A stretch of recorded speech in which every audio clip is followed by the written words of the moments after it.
तो शिला प्रभुपाद का परिवार कहाँ है, ये प्रश्न आया था अभी। शिला प्रभुपाद कहाँ है, शिला प्रभुपाद का परिवार कहाँ है, इसके ऊपर हम चर्चा कर रहे हैं।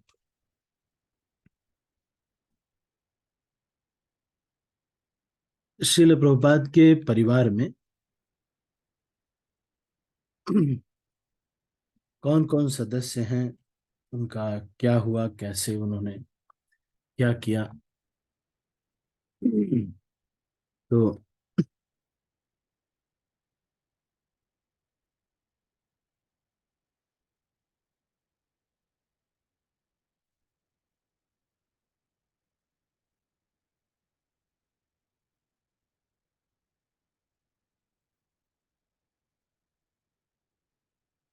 शिला प्रभुपाद के पिताजी गौर मोहन डे उनका नाम था। शिला प्रभुपाद 1896 में उनका जन्म हुआ था और 81 साल की उम्र में शिला प्रभुपाद ने देह त्याग किया था। नवंबर 1977 में शिला प्रभुपाद ने भगवत धाम गमन किया था। शिला प्रभुपाद का बचपन से जो नाम दिया गया था वो था अभय, अभय चरण। और उसके बाद जब उनकी दीक्षा हुई तो उनका नाम हुआ अभय चरणारविंद। फिर जब सन्यास लेकर के उन्होंने सभी शास्त्रों का भक्ति में ही निरूपण किया, तो इसीलिए उनका उनको ये टाइटल दिया गया भक्ति वेदांत। जो वेदांत का कंक्लूजन भक्ति के रूप में देते हैं, ऐसे जो स्वामी हैं अभय चरणारविंद भक्ति वेदांत स्वामी। तो परिवार में आप सभी लोग जानते हैं कि किस तरह से शिला प्रभुपाद जी ने कलकत्ता में इनका जन्म हुआ, टॉलीगंज नाम के जगह पर। और कुछ समय के बाद इनका घर 151 हैरिसन रोड पे ट्रांसफर कर दिया गया। फिर इनके जो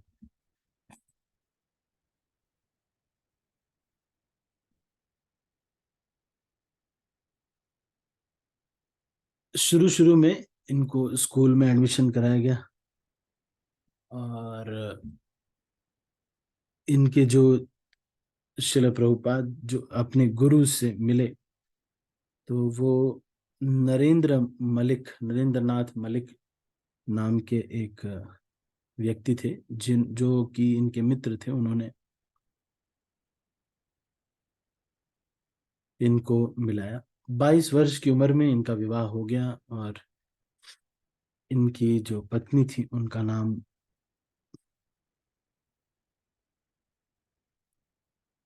राधा रानी था। तो इनके पिताजी का नाम गौर मोहन डे था। ये सभी कायस्थ परिवार से थे। भक्ति विनोद ठाकुर, भक्ति सिद्धांत सरस्वती ठाकुर, ये भी कायस्थ परिवार से हैं। नरोत्तम दास ठाकुर इत्यादि भी कायस्थ परिवार से हैं। और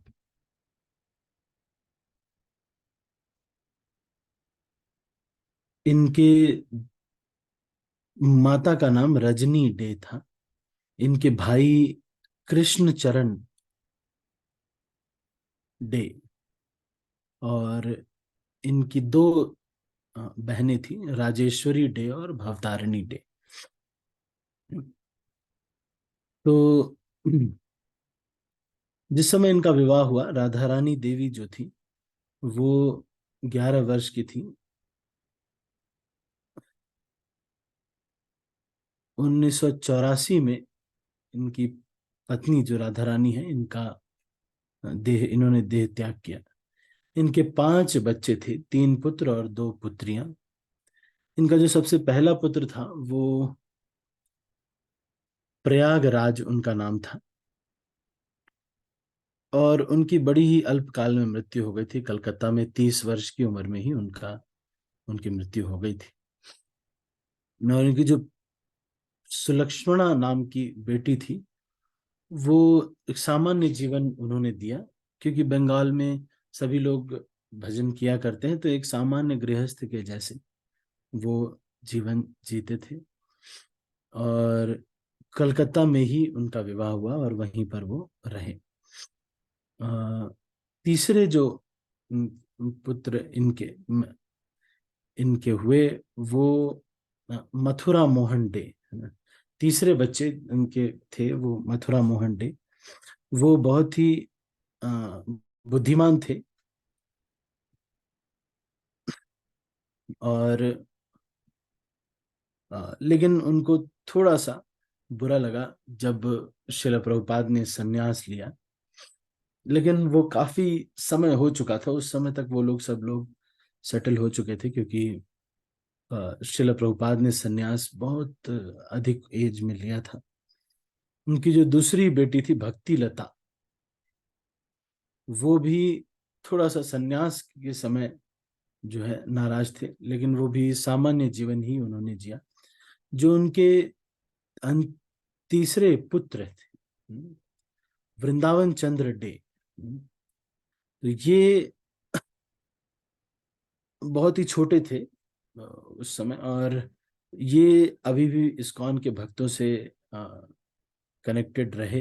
कुछ ही समय पहले इनका भी अ, देह त्याग किया इन्होंने, और ये भी जो है बहुत ही इस्कॉन के प्रति काफी समर्पित रहे। और पर शिला प्रभुपाद ये चाहते थे कि इस्कॉन की कोई प्रॉपर्टी या फिर कुछ भी, क्योंकि ये सभी लोग गृहस्थ थे, और शिला प्रभुपाद ये जो थी इसका किसी ऐसे व्यक्ति को नहीं देना चाहते थे आदि, क्योंकि जो परिवार इत्यादि में इसका इस्तेमाल करे, क्योंकि परिवार के ऊपर अगर इसका इस्तेमाल करते हैं तो उसका कर्म लगता है। तो जो व्यक्ति दान करता है, क्योंकि संस्था दान से चलती है, इसलिए जो व्यक्ति दान करता है तो उसके कुछ कर्म को ये जो उनका प्रतिनिधि के रूप में जो वहाँ के सदस्य होते हैं, जो वो उसको ग्रहण करते हैं, और वो उस कर्म को वहाँ के जो सन्यासी होते हैं, जैसे हिज होलिनेस गोपाल कृष्ण महाराज, उनको ट्रांसफर करते हैं, और इस तरह से शिला प्रभुपाद के होते हुए भगवान कृष्ण उस कर्म को लेते हैं। तो ये कर्म जो है ऐसा होता है, यदि कोई पूर्ण आश्रित नहीं होता है, तो पूर्ण आश्रित का मतलब जब उस कि वो उसकी तबीयत खराब हो तो कृष्ण के अलावा और कोई उसका चारा ना हो, या दान के अलावा उसका कोई चारा ना हो, तो ऐसे लोग जो होते हैं जो भगवान पे पूर्ण आश्रित हैं, वो लोग जब उस धन को तो इस्तेमाल कर सकते हैं, ऐसे जो ब्राह्मण हैं। अन्यथा ये ठीक नहीं होता है। इसीलिए श्रील प्रभुपाद ने अपने पुत्रों को भी समझाया, और कोई भी इसमें, क्योंकि वो सभी भी अपने अपने स्थितियों में सभी ठीक थे, तो किसी ने भी इसका कोई अवरोध नहीं किया ज्यादा। और श्रील प्रभुपाद ने सारी प्रॉपर्टी इस्कॉन में, अधिकतर प्रॉपर्टी जो है वो हिज होलिनेस गोपाल कृष्ण गोस्वामी महाराज के नाम कर दी। और भी बहुत सारे ट्रस्टीज रहे उस प्रॉपर्टीज में, लेकिन सारी प्रॉपर्टीज में शिला प्रभुपाद चाहते थे कि हिज होलिनेस गोपाल कृष्ण गोस्वामी महाराज रहें। तो इसलिए शिला प्रभुपाद ने सारे ही स्थानों पर अपना जो आर्थिक रूप से भी इस्कॉन जो है वो उनके परिवार से वो नहीं था, परिवार को कोई बहुत अधिक इससे संबंध नहीं था। पर ये लोग जो हैं वो इस्कॉन अभी अभी जब 50वीं वर्षगांठ मनाई गई थी, या तो फिर ये सारे लोग मौजूद थे, और शिला प्रभुपाद की तरफ से, इस्कॉन की तरफ से इनको सम्मानित भी किया गया। ये सभी लोग वैष्णव परिवार से थे, तो वैष्णव संस्कार तो इनके अंदर उस समय सभी लोग वैसा ही करते थे बंगाल में।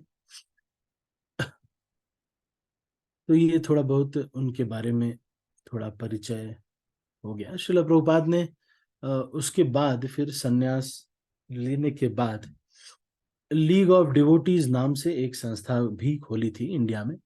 लेकिन शिला प्रभुपाद को लगा कि सारे लोग अंग्रेजों से बड़ा प्रभावित हो जाते हैं, अगर कोई अमेरिका से आ जाता है या कहीं दूसरे देश से आ जाता है तो सब लोग बहुत उनको जो है बहुत वैल्यू करते हैं। तो इस वजह से शिला प्रभुपाद ने देखा ये चीज, तो शिला प्रभुपाद ने कहा कि मुझे पहले इन गोरे लोगों को भक्त बनाना पड़ेगा। जब ये गोरे लोगों को भक्त बनाएंगे तो इनको देख करके फिर इंडिया वाले भी थोड़ा भक्त बनेंगे, थोड़ा शर्म आकर के थोड़ा भक्त बनेंगे। तो इस तरह से जो है शिला प्रभुपाद ने किया। तो ये इनके परिवार के बारे में थोड़ा संक्षेप में मैंने बताया। बाकी अ, और आगे जो शिला प्रभुपाद ने ये कहा कि मैं यही मेरा परिवार है। एक परिवार को मैंने छोड़ दिया था। तो इनकी पत्नी से इनका जो विवाद हुआ वो इस बात पे हुआ कि इनकी पत्नी जो है चाय नहीं छोड़ना चाहती थी। तो मजाक मजाक में, वो बच्ची ही थी, उतना ज्यादा उनको पता नहीं था, और उन्होंने कहा कि आप चाय लोगी या मैं? तो उन्होंने कहा कि मैं चाय लूंगी।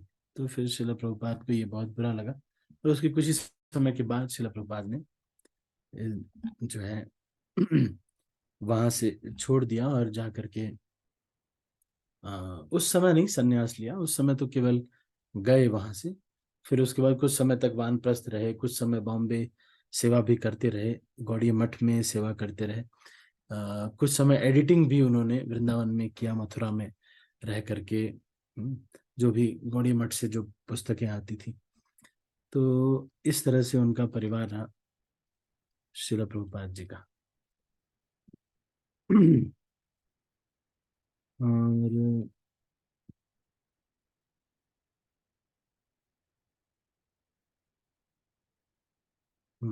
ये इनके बेटों के बारे में। तो तीन बेटे इनके, प्रयागराज और मथुरा मोहन डे, और वृंदावन चंद्र डे, तीन बेटे रहे। और दो इनकी बेटियां रहीं, सुलक्ष्मणा और भक्तिलता। तो ये दोनों में से जो कुछ थोड़ा थोड़ा सा सबको ही ये लगता है संन्यास लेना इतना भी, मतलब जब घर छोड़ना ये सब बहुत ही बड़ी बात होती है। इतना आसान, हल्का सा तो बुरा तो सभी को लगता है। अ, लेकिन जो ये परिवार इत्यादि है, ये सब लोगों को छोड़ने के लिए नहीं कहा जाता है। कई बार लोगों को लगता है कि इस्कॉन में अगर कोई व्यक्ति आ रहा है, पहले धीरे धीरे उसने प्याज लहसुन छोड़ेगा, माला करने लगेगा, धीरे धीरे धीरे धीरे ऐसे ही करते करते वो कपड़े भी त्याग देगा, बाल बढ़ा करके हिमालय पे चला जाएगा। जबकि ऐसा बिल्कुल नहीं है। इस्कॉन संस्था में मुख्यतः गृहस्थ भक्त ही हैं। ऐसे जो ब्रह्मचारी या सन्यासी होते हैं, ये 0.001% ही है। अगर इस्कॉन में मान लीजिए कनेक्टेड सारे तरह से देखा जाए तो 2-3 करोड़ भक्त होंगे, तो उसमें से 4,000 ही ब्रह्मचारी या सन्यासी, 4,000। और ये बहुत ही रेयर होता है कि कोई व्यक्ति इस तरह का भगवा वस्त्र धारण करके जीवन जीता है। उसमें भी आप किसी को भयभीत नहीं होना चाहिए, क्योंकि ये बहुत वैराग्य से, बहुत कुछ होने के बाद ही एक व्यक्ति ये सोचता है कि मैं निराश्रय जीवन जीऊंगा। उसका पिछले जन्म का भी कुछ रहता है, तभी वो इस तरह का जीवन जी पाता है। नहीं तो जब नौकरी छोड़ते हैं तो बहुत वो लगता है। दूसरा चीज ये भी है कि ये नहीं सोचना चाहिए कि आज अगर कोई सन्यासी या ब्रह्मचारी बन गया है तो वो जीवन भर ऐसे ही रह पाएगा। कई बार ऐसा भी होता है कि माया, वो सारे संसार को त्यागने के बाद माया देवी प्रबल हो जाती है और किसी एक वस्तु से आसक्ति हो जाती है, या किसी स्त्री पुरुष इत्यादि से आसक्ति, या अपने परिवार से आसक्ति बहुत बढ़ जाती है।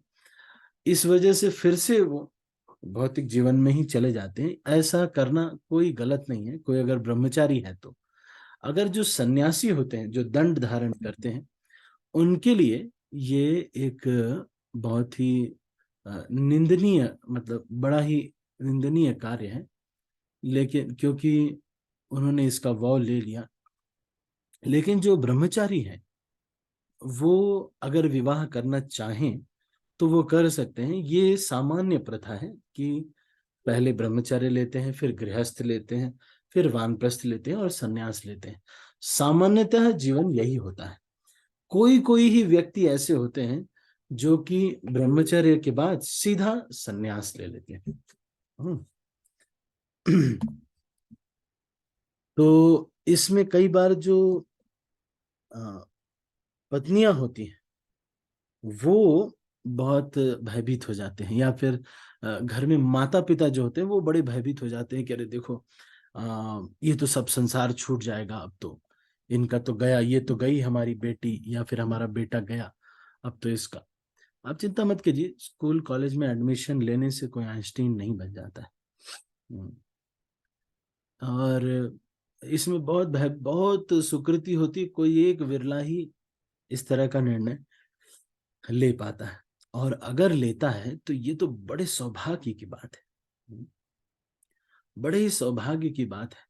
क्योंकि इस संसार में किसी तरह देखो, जीवित तो सभी लोग रह ही लेंगे।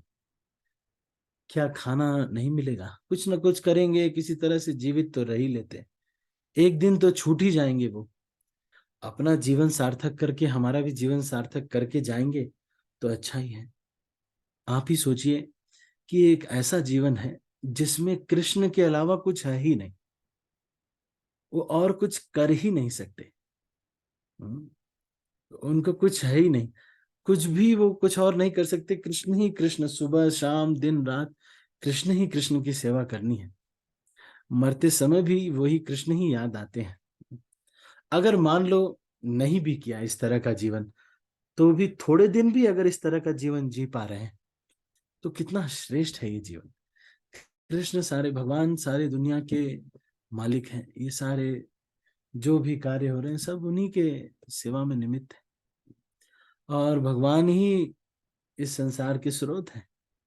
तो अगर कोई व्यक्ति ऐसा बन जाता है, संन्यास ले लेता है या फिर बन जाता है, तो ये बड़े गौरव की बात होती है। हम्म। सब लोग चाहते हैं कि महात्मा बुद्ध बने, लेकिन मेरे घर से ना बने। भगत सिंह हो लेकिन मेरे घर से ना हो। लेकिन ये बड़े गौरव की बात है, ऐसा व्यक्ति के 21 पीढ़ियां तर जाती हैं, और ऐसे व्यक्ति को 21 पीढ़ियां मतलब 7 आगे की, 7 पीछे की, और 7 अपने जो मम्मी साइड वाले वो भी। तो ये 21 पीढ़ियां भी तर जाती हैं। और उसके साथ साथ अगर ऐसा व्यक्ति शुद्ध भक्ति करके शुद्ध वैष्णव बन जाता है कहीं, अगर शुद्ध वैष्णव बन जाता है, तो ऐसे व्यक्ति को देखने से 71 पीढ़ियां तर जाती है। जो कोई देख ले तो सोच रहे हैं, ऐसे वैष्णव का संग लेना उस वैष्णव के परिवार में होने से ज्यादा शक्तिशाली है। अब सोचिए कितना बड़ी बात है। हमारे एक ब्रह्मचारी अपने घर पे गए, तो दूसरे एक वरिष्ठ ब्रह्मचारी को लेके गए थे। तो वहां पे लेक्चर हुआ, उन्होंने बताया कि जो कोई व्यक्ति ब्रह्मचारी बन जाते हैं या भक्त बन जाते हैं, 21 पीढ़ियां तर जाती हैं, या मतलब इस तरह का अगर कर पाते। मान लो अगर नहीं भी कर पाया कोई व्यक्ति, तो भी जितने समय रहा उतने समय तो शुद्ध भक्ति किया, और फिर उसके बाद सामान्य जीवन जी लिया, मतलब गृहस्थ आश्रम में आ गया, तो हमारे ही जैसा हो गया। तो उसमें कोई गिरावट तो नहीं हुई, वो तो हमसे तो श्रेष्ठ ही है फिर भी। हाँ। क्योंकि माया बहुत प्रबल होती है। ऐसा कभी नहीं सोचना चाहिए कि कोई व्यक्ति अगर कुछ गड़बड़ हो गया उसके जीवन में, या हो सकता है उसका कुछ पास्ट लाइफ रहा हो, तो उसके वजह से उसको कोई आलोचना करना ये ठीक नहीं होता। क्योंकि हम जानते नहीं हैं ये सारे कौन कौन लोग हैं। अगर हमको पता चल जाएगा कि जो जूम में आ रहे हैं भक्त लोग, ये कौन है, ये कौन लोग हैं, ये जो हमारे ये जूम हमारे पड़ोस में रहता है ये वैष्णव, ये कौन है गोलोक वृंदावन में, तो हम बेहोश हो जाएंगे। हमको लगेगा अरे ये है? अच्छा। तो इसलिए इसको जो है बहुत हमको संभाल के जो रहना चाहिए।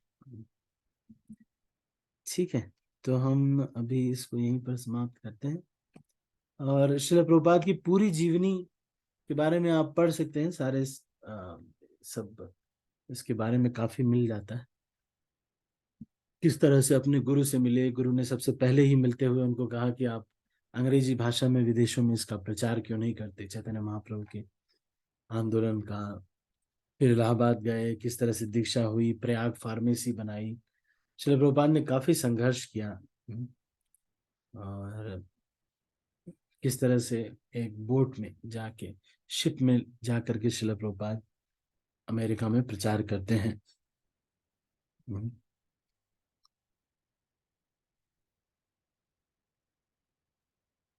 ठीक है, तो हम इसको अभी यहीं पर समाप्त करते हैं। ये थोड़ा बहुत श्रील प्रभुपाद के जीवन से है। अगर कोई व्यक्ति जैसे श्रील प्रभुपाद के जैसा या कोई सन्यासी इत्यादि बन जाता है, तो इनके सारे कोई ऋण नहीं रह जाते। लेकिन कोई व्यक्ति प्री मैच्योरली नहीं करना चाहिए, इसको हमेशा मार्गदर्शन में करना चाहिए। ऐसा नहीं कि आज पत्नी से झगड़ा हुआ, प्रभु जी चलिए हम आपके साथ चलते हैं, ऐसा नहीं करना चाहिए। क्योंकि आप देखेंगे इस्कॉन में जितने भी लोग वैराग्य लेते हैं, ये सभी लोग बड़े वेल एस्टैब्लिश्ड लोग ही हैं। कि कोई ऐसे होंगे जो आईआईटी से पास आउट हैं, आईआईएम से पास आउट हैं, और कोई बहुत बड़ी नौकरी कर रहे थे, उसको छोड़ करके दिया। या फिर ज्यादातर ऐसे ही होते हैं जो कि बहुत ही मटेरियली बहुत वेल टू डू है। ऐसा नहीं होता कि बेचारे का विवाह नहीं हो रहा था, क्या करें, नौकरी लग नहीं रही थी, शादी नहीं हो पा रही थी, चलो बाबा बन गए। ऐसे इस्कॉन में बड़े ही कम लोग होंगे, एक दो भक्त हैं ऐसे जिनको मन ही लग रहा है दुनिया में। तो ऐसे लोग भी कई बार आते हैं, उनको संसार में कुछ अच्छा ही नहीं लग रहा है, बार बार घर से भाग रहे, घर वाले खुद ही आकर के बोल रहे हैं कि भाई अब इनको यहीं रख लो, कम से कम यहाँ रहेगा तो सही। बार बार कभी छत से कूदता है, कभी कहाँ से कूदता है। तो ऐसे वाले तो अलग हैं। बाकी अदरवाइज ज्यादातर तो भक्त लोग ऐसे ही हैं। और देवर्षि भूता तृणाम पितृणाम नायम ऋणी नायम न किंकरो च राजन, ऐसे करके एक श्लोक आता है कि ऐसे व्यक्ति के कोई ऋण नहीं रह जाते। लेकिन उस व्यक्ति को, जैसे कि पितृ ऋण, मातृ ऋण, पितृ ऋण कैसे कटता है, जो ब्रह्मचारी है उनका पितृ ऋण कैसे करता है, जब वो प्रचार इत्यादि करते हैं तो उनका पितृ ऋण, जो नए लोगों को भक्त बनाते हैं उनसे उनका पितृ ऋण करता है। और गृहस्थ आश्रम में पितृ ऋण कैसे करता है, जब संतान उत्पत्ति करते हैं तो पितृ ऋण जो है कट जाता है। देव ऋण, देवों का जो ऋण है वो किस प्रकार से कटता है, तो गृहस्थ आश्रम में वो ऋण अतिथियों का सत्कार करने से कटता है। कोई गृहस्थ आश्रम में है तो जब कोई अतिथि बिना बताए आ जाता है और उसको पूर्ण रूप से हम संतुष्ट करते हैं, तो वो जो अतिथि का सत्कार है उससे गृहस्थ आश्रम में जो है उसके उस वो ऋण से हम ऋण हो जाते हैं, देवों के ऋण से। और जो ब्रह्मचारी आश्रम में है, वो जब संकीर्तन करते हैं या फिर जो संकीर्तन करते हैं, तो उससे जो है वो देव ऋण सारा उनका चला जाता है। जो 24 घंटे भगवान की सेवा में लगे रहते हैं उससे और जो संयम करते हैं उससे, अगर कोई गृहस्थ आश्रम में है लेकिन केवल संतान उत्पत्ति के लिए ही स्त्री का संग करता है, इसके अलावा कभी स्त्री संग नहीं करता है, अगर कोई गृहस्थ आश्रम में रह के, तो उसे ऋषि ऋण से ऋण हो जाता है। वो जो ऋषि हैं, ऋषियों का जो ऋण है वो संयम से ऋण हो जाता है। तो इनके जो सन्यासी इत्यादि ब्रह्मचारी इत्यादि हैं, ये शास्त्र अध्ययन जो करते हैं, जो इनको पढ़ाते हैं और शास्त्रों का जो अध्ययन करते हैं, इनको पढ़ाते हैं, इससे इनका जो ऋण है ये जो है खत्म हो जाता है। तो अलग अलग आश्रमों के लिए अलग अलग बनाया गया है। हम तो हमको ये ध्यान रखना चाहिए कि हम जिस आश्रम में रहें उसके कर्तव्यों का पालन करें।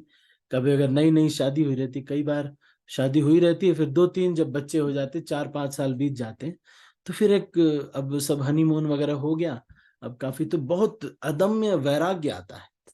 उनको लगता है कि अब इस संसार कुछ है नहीं, संसार में मुझे बस राधा रानी के चरणों में जाना है।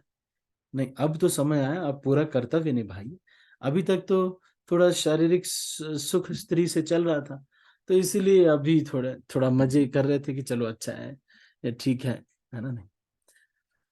तो इस तरह से, लेकिन उसके बाद वैराग्य आ जाता है, तो सोचते हैं कि अब हमें मेन प्रचारक बनना है, अब प्रभु जी बस हो गया, संसार में कुछ नहीं है, मैंने देख लिया संसार में कोई कोई अपना नहीं है, प्रभु जी बस हो गया, है ना? नहीं, ऐसे आता है।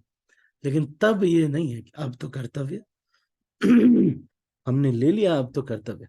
तो अपने परिवार का पूरा भरण पोषण करके, बच्चों को सबको अच्छे से नौकरी इत्यादि करके, जब वो बच्चे अपनी माता का निर्वाह करने के लायक हो जाएं, तब एक व्यक्ति को वानप्रस्थ लेना चाहिए। 15 वर्ष वनम व्रजेत, 50 साल हो जाए तो वानप्रस्थ लेने का मतलब ये है आजकल के समय पे कि पति और पत्नी केवल कृष्ण की ही सेवा कर रहे हैं और शारीरिक संसर्ग नहीं है, और केवल कृष्ण की ही सेवा किए जा रहे हैं।